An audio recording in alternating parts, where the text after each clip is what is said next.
고린도전서 1장 18절부터 24절까지 말씀만 보겠습니다. 18절부터 24절까지 말씀 제가 봉독하도록 하겠습니다. 십자가의 도가 멸망하는 자들에게는 미련한 것이요 구원을 받는 우리에게는 하나님의 능력이라. 기록된 바 내가 지혜 있는 자들의 지혜를 멸하고 총명한 자들의 총명을 패하리라 하였으니 지혜 있는 자가 어디 있느냐? 선비가 어디 있느냐? 이 세대의 변론가가 어디 있느냐? 하나님께서 이 세상의 지혜를 미련하게 하신 것이 아니냐? 하나님의 지혜에 있어서는 이 세상이 자기 지혜로 하나님을 알지 못하므로 하나님께서 전도에 미련한 것으로 믿는 자들을 구원하시기를 기뻐하셨도다. 유대인은 표적을 구하고 헬라인은 지혜를 찾으나 우리는 십자가에 못 박힌 그리스도를 전하니 유대인에게는 거리끼는 것이요 이방인에게는 미련한 것이로되 오직 부르심을 받은 자들에게는 유대인이나 헬라인이나 그리스도는 하나님의 능력이요 하나님의 지혜니라. 아멘. 요절은 18절 말씀입니다. 18절 말씀 다 같이 읽어보겠습니다. 시작. 십자가의 도가 멸망하는 자들에게는 미련한 것이요 구원을 받는 우리에게는 하나님의 능력이라. 아멘. 이 시간 18절 말씀을 근거로 해서 십자가의 능력이라는 제목으로 하나님의 말씀을 증거하겠습니다. 십자가의 도가 멸망하는 자들에게는 미련한 것이요 구원을 받는 우리에게는 하나님의 능력이라 그랬습니다. 십자가의 도라는 것은 십자가의 말씀이란 뜻이죠. 말씀 도자를 써서. 그래서 예수님께서 십자가에 달려 죽으셨다 하는 그 말씀이 십자가의 도입니다. 그래서 우리는 십자가에 못 박힌 그리스도를 전한다 그랬습니다. 그런데 그 십자가에 죽으신 예수님께서 그것이 한낱 인간으로서 자기의 죄를 지고 죽은 것이 아니라 그것이 바로 택한 백성들을 구원하시기 위해서 대신 죽은 죽음이라는 것을 믿는 모든 사람들에게는 그것이 구원을 주시는 하나님의 능력이 됩니다. 그것은 한낱 전설이 아니고 그냥 역사적인 위인전기에서나 나오는 사실이 아닙니다. 유대인들은 그것을 거리끼는 것, 거치는 것, 정말 혐오스러운 것으로 생각했고 헬라인들은 정말 미련하고 어리석은 것으로 생각했습니다. 왜냐하면 유대인들에게는 나무에 달린 자마다 하나님께 저주를 받은 자라는 신명기 율법의 말씀에 근거해서 어떻게 우리를 구원할 메시아가 나무에 달려 저주를 받은 메시아가 될 수 있는가? 유대인들이 고대했던 메시아는 그렇게 능력 없는 메시아가 아니었습니다. 세상의 영광 중에 초인적인 능력을 가지고 다니엘서에서 이르듯이 인자가 영광 가운데 온 것처럼 그런 인자로서 로마의 압제에서 정치적으로 자신을 구원하고 모든 백성들이 자유롭고 평화롭고 의와 공의가 세워지는 나라 가운데 굶주리거나 목마름 없이 그렇게 행복하게 살 수 있는 나라를 만들어줄 그런 정치적인 왕 메시아를 기대했던 것이죠.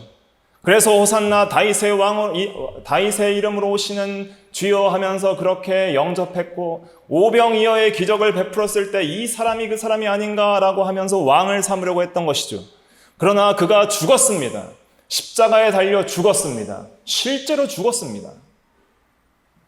여러분들은 십자가의 도를 복음을 통해서 들으실 때 그냥 한낱 전설로 생각해서는 안 됩니다. 예수님께서는 실제 역사적인 인물입니다. 실제 역사 가운데 오셨고 2000년 전에 베들레헴에서 태어나셔서 실제로 예수라는 이름을 가지고 사셨고 성경에만 등장하는 것이 아니라 역사적 기록에 등장하며 한국 위인 전기에서도 4대 성자 중 한 명으로서 기록될 정도로 실제적인 인물이고 이 세상에 살았던 인물입니다. 우리와 똑같은 살과 뼈와 피를 가지셨고 그 피와 물을 실제로 십자가상에서 흘리시고 실제로 죽으셨습니다. 그 예수님께서 죽으신 그 십자가의 죽음은 오늘날 우리가 생각하는 그런 십자가가 아닙니다. 우리는 십자가 하면 별 대수롭지 않게 생각합니다. 그게 그렇게 우리에게는 막 혐오스럽거나 거리끼거나 막 싫은 것이 아니에요. 오늘날은 십자가의 문양이나 십자가의 형상들을 오히려 좋아해서 달고 다니기도 하고 목걸이에 걸고 다니기도 하고 합니다. 십자가라는 말 자체도 우리 그리스도인들은 자주 사용합니다. 그러나 로마 시대 때의 십자가라는 말은 사용하지 말아야 될 단어예요. 그거는 최고의 욕설 중에 하나였고 감히 입에 담을 수 없는 말이 십자가라는 말 자체입니다. 그만큼 혐오하는 그게 십자가였어요. 로마인들은 십자가를 혐오해서 그것은 전혀 우리가 생각하지 말아야 될 그런 단어라고 했으며 금기시했습니다. 실제로 그 주전 106년부터 43년까지 살았던 키케로라는 사람이 있는데 그 사람은 십자가라는 말 자체를 로마 시민의 신체뿐 아니라 마음, 눈, 귀와도 전혀 상관없는 것으로 만들어야 한다. 그래서 십자가는 로마 시민과는 전혀 상관없는 그런 것으로 여겼고 실제로 십자가의 형벌은 이 세상의 어떤 형벌보다 가장 잔인하고 아주 고통스러운 형벌로서 로마 시민은 절대 십자가에 달지 않았습니다. 노예나 극악무도한 살인자나 그런 이방인들 그런 사람들을 십자가에 달아 죽였던 것이죠. 십자가는 가장 잔혹하고 역겨운 형벌로서 그 십자가를 좋아하는 사람은 아무도 없었습니다. 그 시대에. 감히 함부로 그 당시의 언어로서 말하지도 않았습니다. 십자가 형벌이라는 그 형벌명 자체도 존재하지 않았어요. 교수형도 있고 참수형도 있잖아요. 머리에 목을 매달아서 죽이는 것을 교수형이라고 또 머리를 베는 것을 참수형이라고 하는데 십자가의 형벌은 너무나도 이것은 혐오스러운 것이라서 그 형벌명 자체도 없었다 그래요. 그 정도로 혐오하는 단어입니다. 십자가가. 유대인들은 왜 거리끼는 것이냐면 십자가에 달린 사람은 하나님께 저주를 받은 자예요. 근데 하나님께 저주를 받은 자가 하나님의 아들이라고 한다거나 하나님께 저주를 받아 죽은 자가 메시아 혹은 그리스도라고 한다면은 그거는 유대인들이 인정할 수가 없는 거예요. 어떻게 이런 자가 우리의 메시아고 그리스도가 될 수 있는가? 그래서 유대인들에게는 거리끼는 것입니다. 십자가에 달린 그 예수라는 한 사람이 하나님의 아들이셨고 또한 우리가 고대하던 메시아였다는 그 복음의 진리가 그리고 우리의 죄를 대신해서 죽어주셨다는 그것이 거리끼는 거예요. 인정할 수가 없는 거예요. 자기들의 어떤 유대교적 사상과 생각으로는 인정할 수가 없는 겁니다.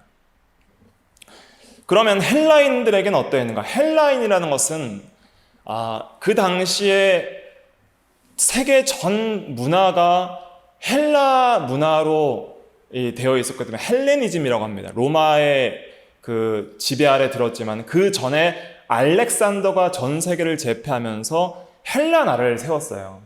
근데 알렉산더가 이 문화를 계속 전파를 했거든요. 미개한 문명의 문화를 전파했어요. 헬라의 소크라테스, 아리스토텔레스 유명한 철학자들이 많잖아요.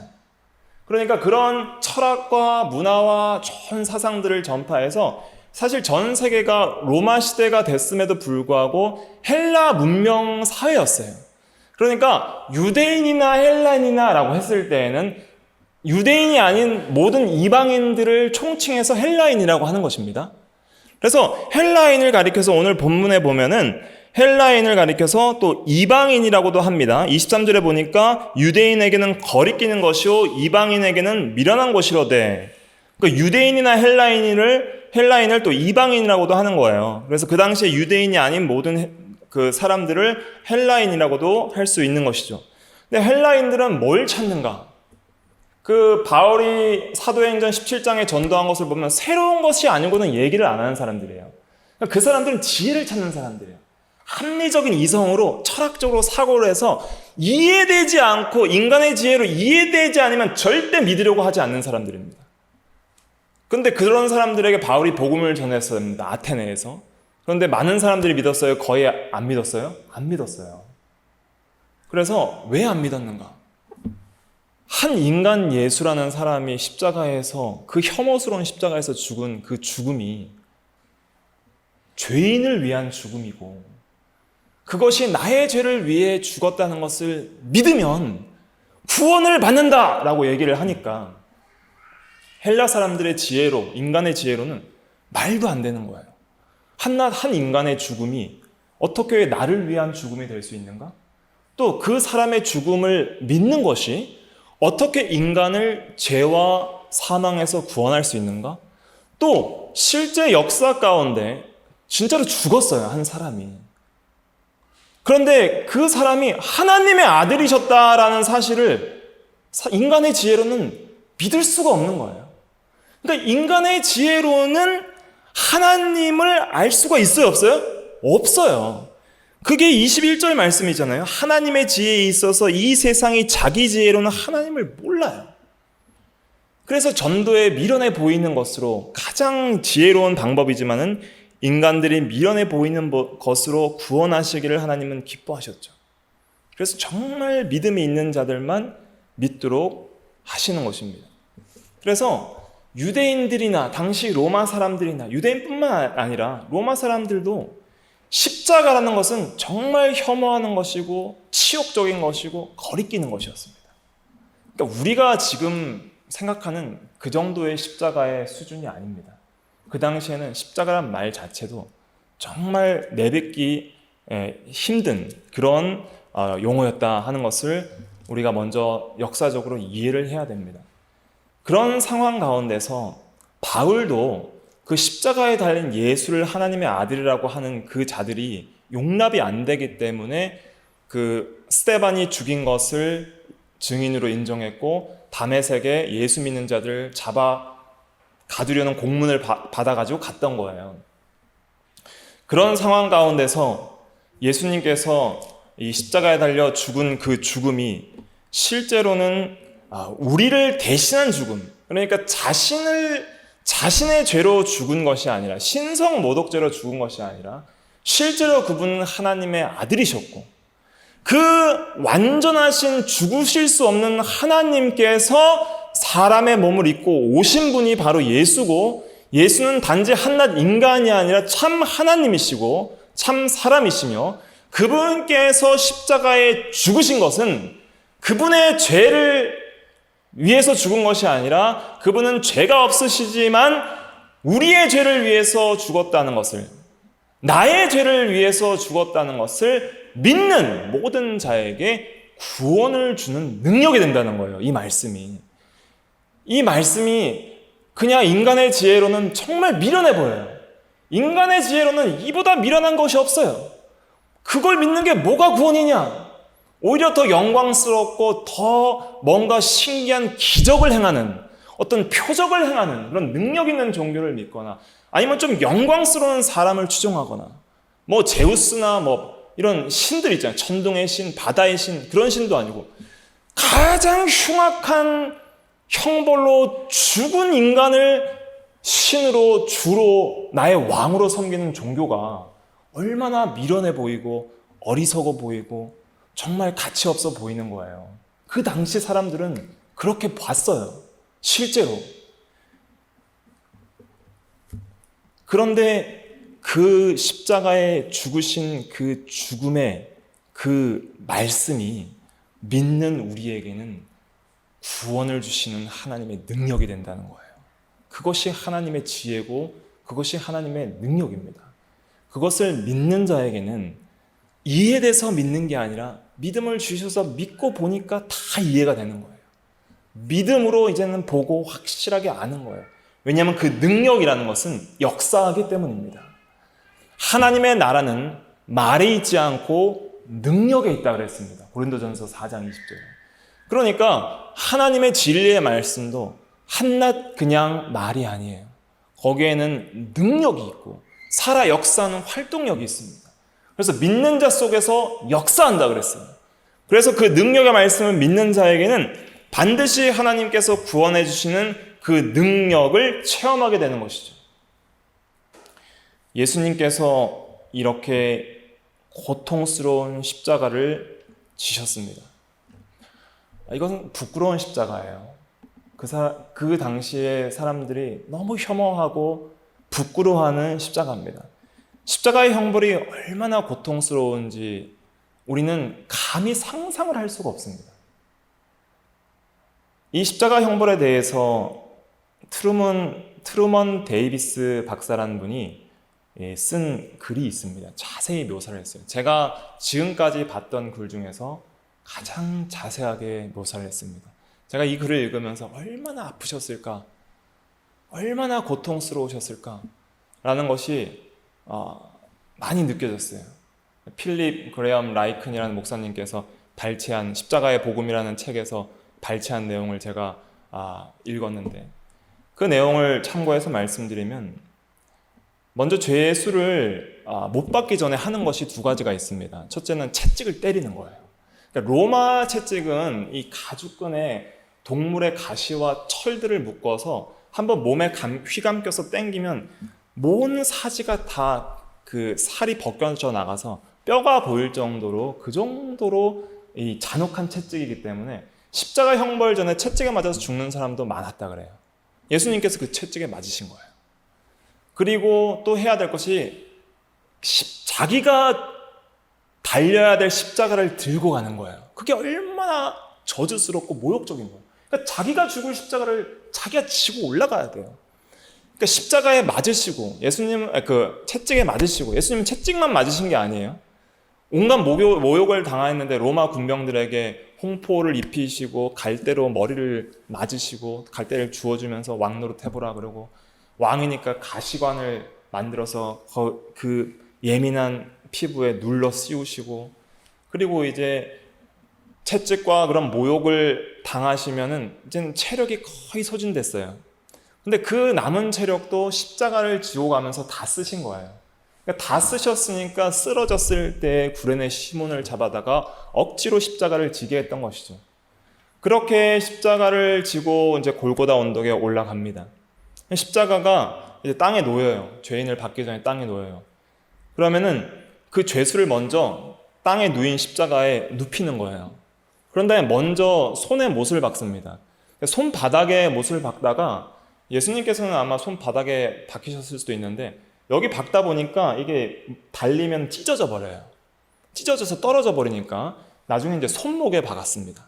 그리고 또 때로는 이제 그것도 떨어질 수 있으니까 이제 여기다 끈도 감는 거예요.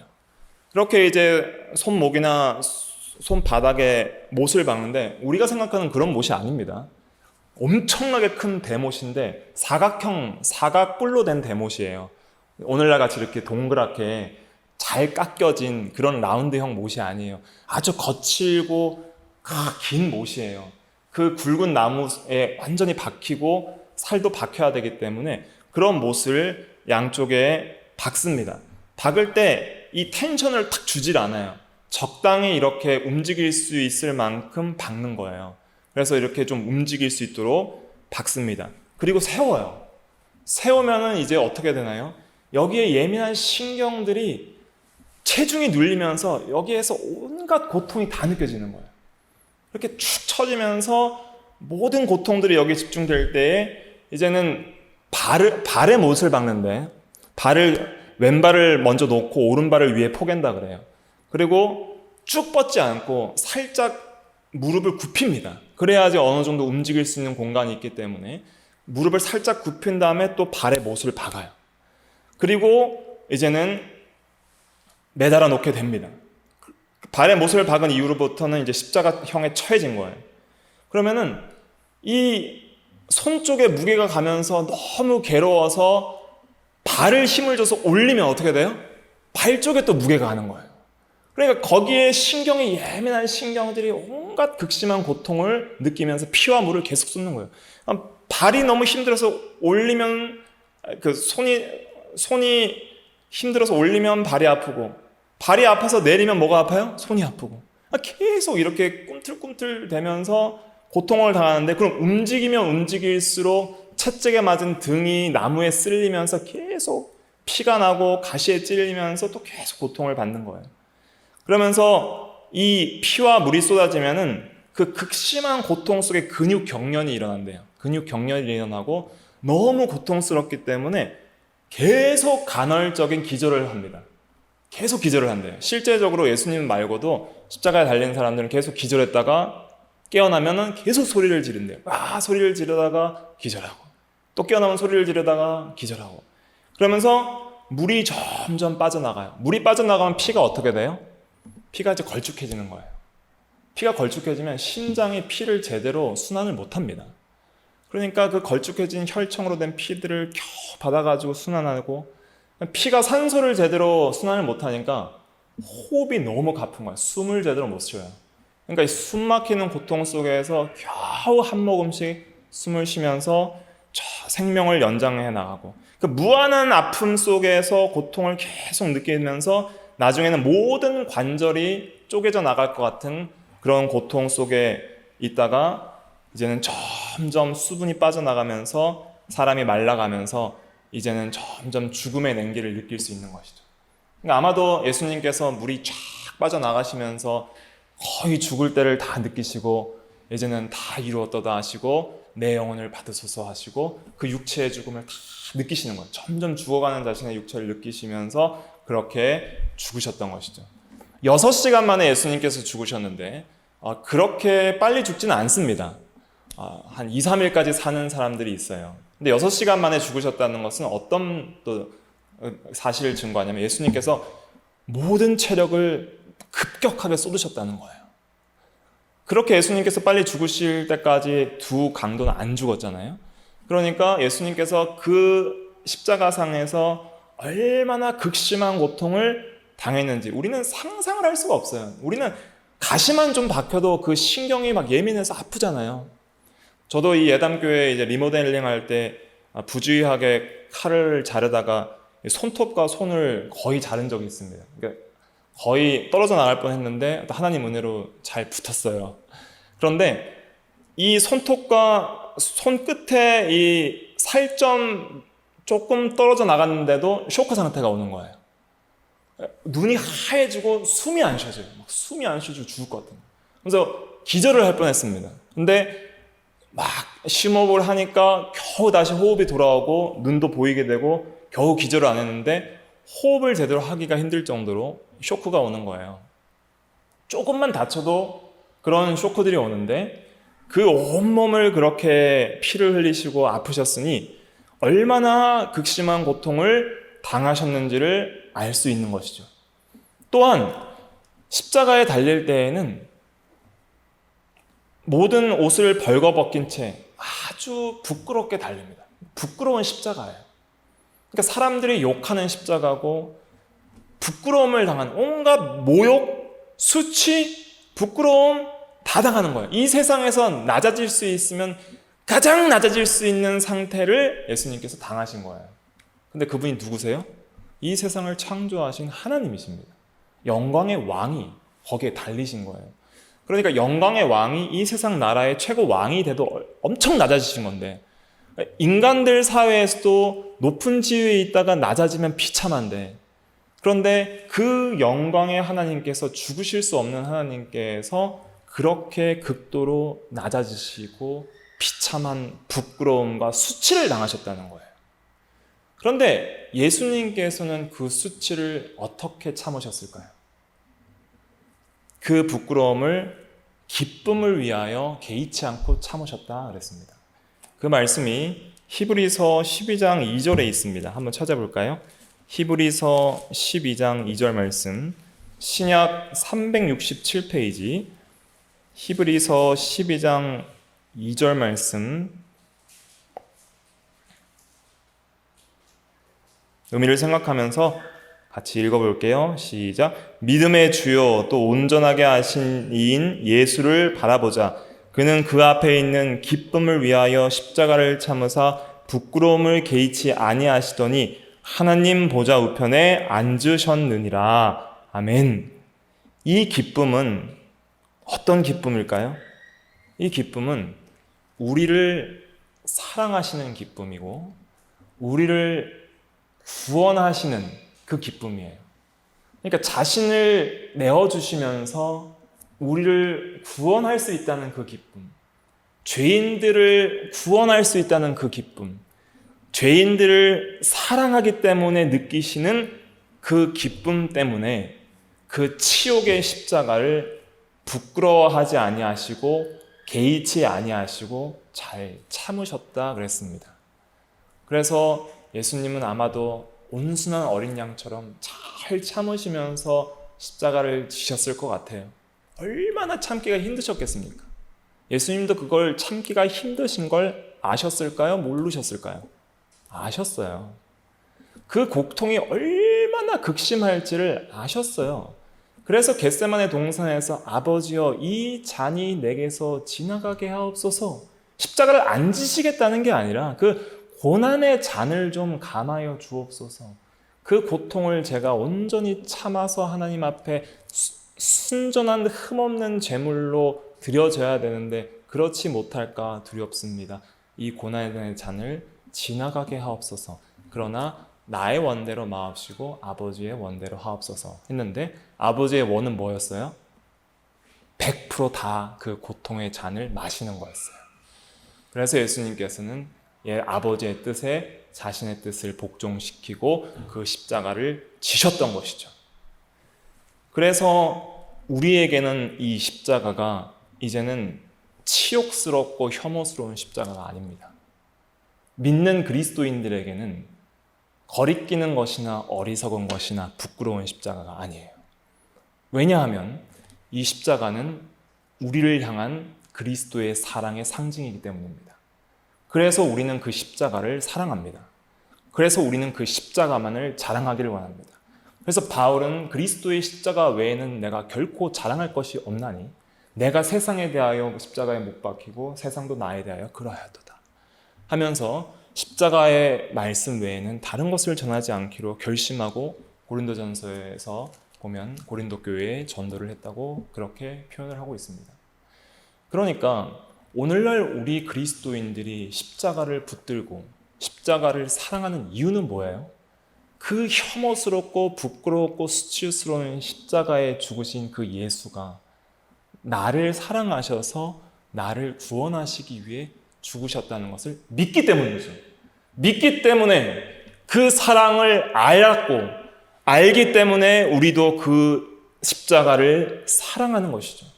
그래서 그 십자가의 복음을 가장 귀한 소식으로 여기고 그 십자가의 말씀을 우리가 사랑하는 것입니다. 그러면 십자가의 능력은 뭘까요? 십자가의 능력은 첫째로는 사랑의 능력입니다. 십자가는 우리에게 사랑을 깨닫게 하고 사랑을 느끼게 하고 사랑을 알게 하고 사랑하게 합니다. 그러니까 사랑이라는 것은 말로만 하는 게 아니에요. 말로만 사랑한다. 아무런 행함과 진실함이 없이 말로만 사랑한다? 그럼 느낄 수가 없는 것이죠. 예수님은 실제로 죽으셨다니까요. 실제로 이 세상에 오셔서 죽으셨어요. 역사적 사실이에요. 사건입니다. 그것은 실제이기 때문에 우리는 그 실제를 느끼는 거예요. 어떤 낭만적이고 전설적이고 추상적인 십자가를 생각하시면 안 됩니다. 정말 비참하고 혐오스럽고 고통스러운 그 현실을 예수님께서 당하셨어요. 그걸 우리가 믿는 거예요. 역사적 사실을 믿는 겁니다.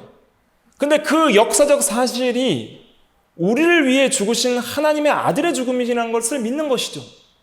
그때 우리는 그 사랑을 깨닫게 되는 거예요. 나를 위해 죽었다, 남을 위해 죽은 게 아닙니다. 다른 성도를 위해 죽었다고 생각하면 안 돼요. 먼저 내 신앙은 내가 가져야 되는 거예요. 내 죄를 위해서 죽었다고 믿어야 됩니다. 그때 뭘 느끼냐? 사랑을 느끼는 거예요. 그게 사랑의 능력입니다. 사랑은 역사합니다. 사랑은 수고가 있는 거예요. 사랑은 역사하는 거예요. 사랑은 힘이 있어요. 사랑은 변화시켜요.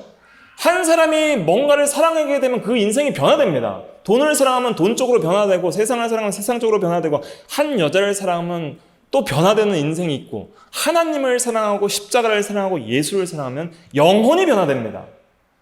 죽었던 영혼이 살아나요. 하나님을 모르던 영혼이 하나님을 알고 사랑하고 순종하는 삶을 살게 변화됩니다. 왜 오늘 우리가 이렇게 휴일날, 주일날 이 날을 지키고 나와서 예배를 드립니까? 하나님을 사랑하기 때문이죠. 하나님을 예배하기 위해서이죠. 하나님께 찬양하며 하나님께 기도하며 하나님께 함께 모여서 하나님을 섬기기 위해서이죠. 그런 것들이 어떻게 일어납니까? 십자가의 능력입니다. 그게 사랑의 능력이에요. 변화시키는 거예요. 십자가의 능력을 말하려면 한도 끝도 없습니다. 또 한 가지 말씀드리면 모든 시험과 고난을 이기게 하는 능력이 십자가에 있습니다. 십자가는 가장 최악의 악한 형벌이었어요. 예수님은 억울하게 죽은 거예요. 다른 것으로 구원하시지 않고 십자가의 죽으심으로 구원했습니다. 악한 죄인들에게 못 박혀서 가장 괴로운 형벌로 죽으셨어요. 근데 그것이 우리에게는 뭐가 돼요? 선이 되는 거예요. 그것이 우리에게는 선이 되는 거예요. 우리는 때로는 이 세상을 살아가면서 하나님이 정말 살아계십니까? 하나님이 정말 내 삶을 알고 계십니까? 정말 내 삶을 신경이나 쓰시나요? 내 삶을 이렇게 방치하시니까 너무 하신 것 아닌가요? 하죠? 예수님께서 우리를 위해 죽으셨다니까요. 그 참혹한 십자가를 실제로 죽으셨어요. 그렇게 하신 하나님께서 아들을 아낌없이 내어주신 분께서 모든 것을 너희에게 주시지 않겠느냐 라는 말씀도 하셨고, 하나님은 최악에서 최선을 이끌어내셨어요. 십자가라는 최악의 형벌에서 구원의 은혜라는 최선을 이끌어내시는 하나님은 지혜로우신 분입니다. 하나님의 지혜는 사람이 감당할 수가 없어요. 그러니까 우리의 인생에 있어서도 하나님의 지혜와 주권을 믿어야 됩니다. 내가 생각하기에 악이라고 생각하는 것이 하나님께서는 선으로 바꾸실 수 있는 능력이 있는 분입니다. 예수님의 십자가의 그 악이 우리에게 선이 됐듯이 우리의 인생에 있어서의 시험의 악이 선이 될 수 있게 하시는 분은 하나님입니다. 믿는 자에게만 그렇게 바뀔 수 있는 거예요. 그걸 감당할 수가 있는 것입니다. 십자가의 능력은 또 어떤 능력인가? 죄를 이기는 능력입니다. 십자가를 볼 때 우리는 세 가지를 봐야 돼요. 뭘 봐야 되냐면 하나님의 사랑을 봐야 되고, 그 다음에 하나님의 공의를 봐야 됩니다. 얼마나 의롭고 두려우신 하나님인지를 봐야 됩니다. 자기 아들을 아끼지 않고 죽이시기까지 죄를 미워하시는 공의로운 하나님이고, 십자가를 통해서 죄의 심판을 봐야 됩니다. 그리고 십자가를 통해서 우리의 죄를 거기서 봐야 됩니다. 내가 그렇게 죽었어야 됩니다. 내가 그렇게 수치와 모욕을 당했어야 됩니다.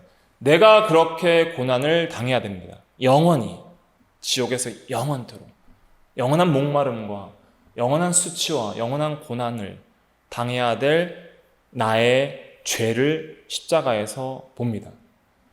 완전하시고 영원하신 하나님께서 죽으셔야만 사함 받을 수 있는 나의 무한한 하나님께 대한 죄의 빚을 십자가에서 보는 것이죠. 그래서 우리는 십자가를 볼 때 회개가 일어나는 것입니다. 내 죄 때문에 죽으신 예수님을 볼 때 내 죄를 보게 되고, 거기에서 회개를 하게 되고, 이제는 그 회개하는 성도에게는, 또 믿는 성도에게는 놀라운 죄사함의 은혜가 있습니다. 내 죄가 완전히 치러졌느니라, 사하여졌느니라. 이제는 너도 그리스도와 함께 너의 정과 욕심을 못 받고 옛사람에 대해서 죽은 자로 살아라. 죄에 대하여 죽어라. 그래서 이제는 우리가 십자가를 볼 때마다 죄에 대하여 회개가 일어나고 죄에 대하여 죽어야 함을 깨닫게 되는 것이죠. 인간의 욕심과 죄는 너무 강력하고 타협하기가 쉬워서 스스로 자기를 포장하기 때문에 나를 그렇게 죄인으로 여기지 않습니다. 이 세상에 예수 안 믿는 사람 중에 자기가 죽을 죄인이라고 생각하는 사람들이 있을까요? 없을까요? 없습니다. 감옥에 가면 전부 의인이래요. 내가 오지 말고 다른 사람이 와야 되는데 나같이 이 정도 어려운 사람이 감옥에 왔다라고 얘기를 한답니다. 그런데 우리는 십자가 앞에 우리의 전적 타락한 죄를 보는 거예요. 내가 얼마나 죄인인지를 십자가 앞에서 보고, 이제는 나의 죄가 사해졌음을 보고, 이제는 나의 죄를 대신 사해 주신 그 예수님의 죄사함의 은혜를 보기 때문에 이제는 그 은혜가 감사하고 죄송하고 갚을 길이 없어서 이제는 그 십자가를 의지해서 나의 죄를 이기게 되는 것이죠. 십자가를 의지해서 죄를 이기게 됩니다. 십자가를 묵상하고 십자가를 생각하고 십자가를 붙들 때마다, 내 마음에 십자가를 붙들 때마다, 십자가를 사랑할 때마다 내 죄가 거기서 죽었다. 내가 죄가 예수님과 함께 죽었다. 나의 옛사람은 예수님과 함께 죽었다. 그것을 믿을 때마다 나는 죄에 대하여 더 이상 살아갈 수 없는 자임을 깨닫게 되는 것이죠. 이제 의롭게 살아가야 될 자임을 깨닫게 되는 것이죠.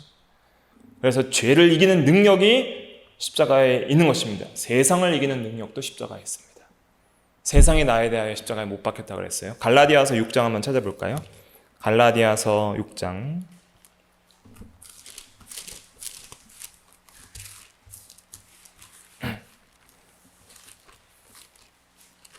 14절입니다. 갈라디아서 6장 14절 같이 읽어볼게요. 시작. 그러나 내게는 우리 주 예수 그리스도의 십자가 외에 결코 자랑할 것이 없으니 그리스도로 말미암아 세상이 나를 대하여 십자가에 못 박히고 내가 또한 세상을 대하여 그러하니라. 아멘. 세상이 나를 대하여 죽었다는 거예요.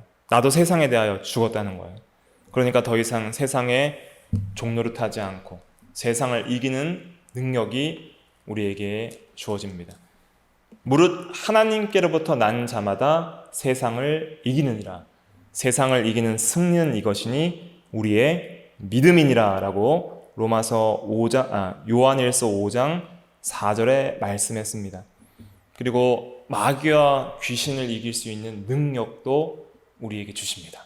십자가는 악한 마귀의 권세를 깨뜨신 거예요. 뱀의 머리를 밟으신 것입니다. 사탄이 우리를 대적할 수 없습니다. 사탄이 우리를 이제는 이길 수 없습니다. 왜냐하면 십자가의 권세를 의지하는 자는 승리할 것이기 때문입니다. 그래서 야고보서 4장 7절에는 마귀를 대적하라 그리하면 피하리라 그랬습니다. 마귀를 힘써 대적하고 성령의 검 하나의 말씀으로 싸울 때에 마귀는 우리를 이길 수 없는 것입니다. 그리고 십자가는 죽음까지 이기는 능력이 있습니다. 예수 믿는 십자가의 도는 십자가로 끝나는 것이 아니죠. 예수님은 죽었어요? 살아계셔요? 살아계십니다. 우리는 지금 살아계신 주를 믿는 것입니다. 3일 만에 부활하사 하나님 보좌 우편에서 지금도 살아계시고 세세토록 살아계시고 역사하시는 그 주님을 믿습니다.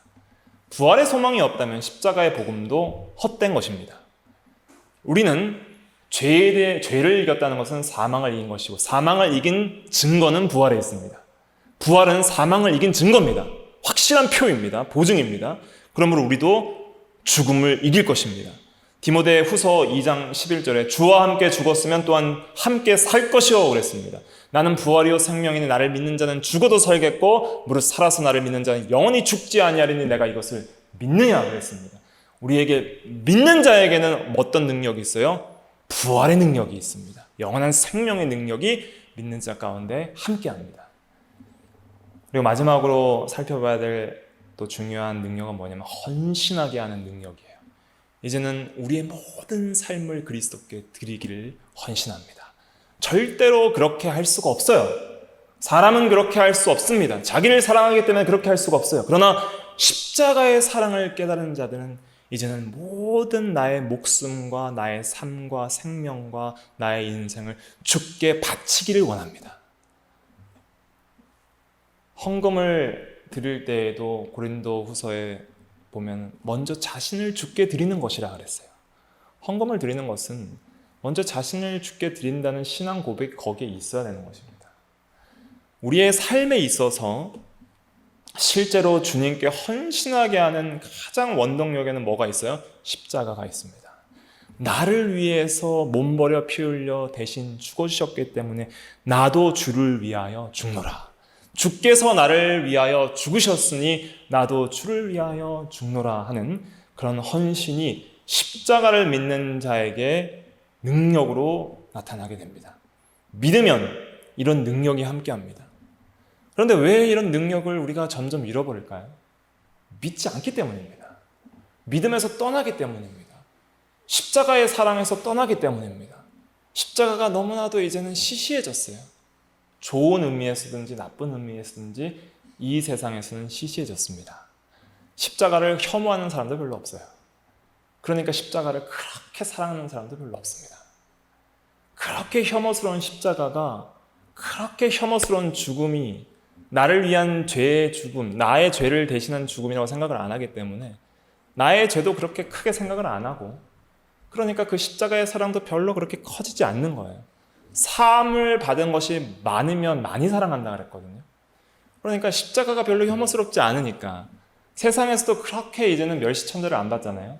코로나 시대라서 조금씩 이제는 좀 다시 천대를 좀 받는 것 같은데, 2000년 전에 로마인들, 헬라인들, 유대인들에게 처음 기독교라는 종교가 아예 없을 때, 교회라는 자체가 아예 없을 때 처음 이제 생겨나는 거예요. 기독교라는 그 예배 모임과 교회라는 그 모임이 처음 생겨날 때 완전히 죽일 놈으로 삼고 저주받을 모욕적인 사람들로, 그리스도인이라는 것은 욕이었습니다. 그리스도인, 욕이에요. 그래서 그렇게 모욕을 받으면서도 예수 믿는 사람들은 십자가를 기쁨으로 전했습니다. 왜요? 거기에 유일한 구원의 능력이 있기 때문에, 그리고 거기에 하나님의 사랑이 있기 때문에. 그런데 오늘날은 그런 가치를 다 잃어버린 거예요. 너무 시시한, 그냥 전설에나 나오는, 그냥 역사적 사실로도 잊혀지는 그런 십자가가 되진 않았나. 우리는 주의하고 다시 생각해 봐야 됩니다. 과거 신앙의 선배들이, 초대교회 선배들이 어떻게 십자가를 생각했던 문화 속에서 어떻게 믿어왔고, 어떻게 붙들었고, 어떻게 사랑했는지, 어떻게 이런 고백들이 나올 수 있는지, 험한 십자가를 붙들겠다는 그런 마음들이 어떻게 나올 수 있는지를 생각해 봐야 되는 것이죠. 그래서 우리는 그런 중요한 가치를 우리가 믿는다는 자부심이 또 있어야 됩니다. 내가 믿는 십자가의 도가 유일한 생명길이라는 자부심과 그런 믿음이 있고 확신이 있어야 됩니다. 그래서 이 십자가를 항상 우리가 붙들고, 그 고통 가운데 죽어주신, 실제 역사 가운데, 실제로 현실 가운데 죽어주신 그 하나님의 아들인 예수님의 사랑이 어떠함을 우리는 무한히 영원토록 알아가야 될 것이죠. 그래서 그 사랑에 감격해서 우리를 주님께 드리고 또 형제를 위해 목숨을 버리는 그런 사랑의 삶을 우리가 다 살아가야 되겠습니다. 이 세상에서 우리는 다 죽을 것입니다. 언젠가는 죽을 것이고, 언젠가는 병들고, 언젠가는 여러 가지 어려운 현실들도 있을 것이고, 그러나 그런 가운데 항상 우리는 바라봐야 할 것이 있습니다. 십자가를 바라보십시오. 십자가 안에 모든 것을 이기는 능력이 거기에 있습니다. 모든 것을 이길 수 있는 능력이 거기에 있습니다. 십자가의 도가 멸망하는 자들에게는 미련해 보이고 거치는 것이고 어리석은 것이지만, 구원을 받는 우리에게는 뭐예요? 하나님의 능력이에요. 그게 하나님의 능력이에요. 하나님의 능력이 기적처럼 왔으면 좋겠죠. 하늘에서 불이 떨어지고 죽은 자가 살아나고 병이 고쳐지고 인생이 형통하고 돈을 잘 벌면 사람들이 교회에 다 몰리겠죠.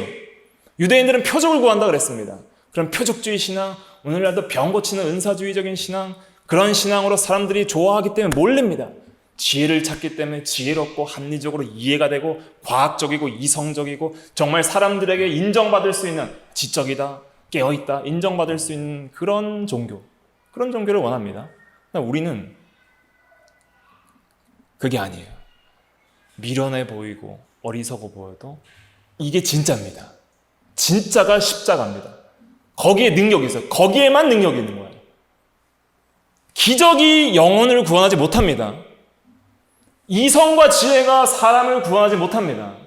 지옥 형벌에서 우리를 구원하지 못합니다.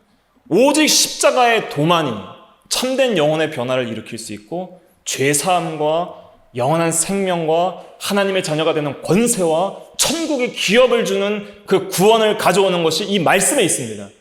오직 믿음으로 한다니까 별 가치가 없어 보여요. 나의 행위와 공로와 열심으로 해야 뭔가 가치 있어 보이죠?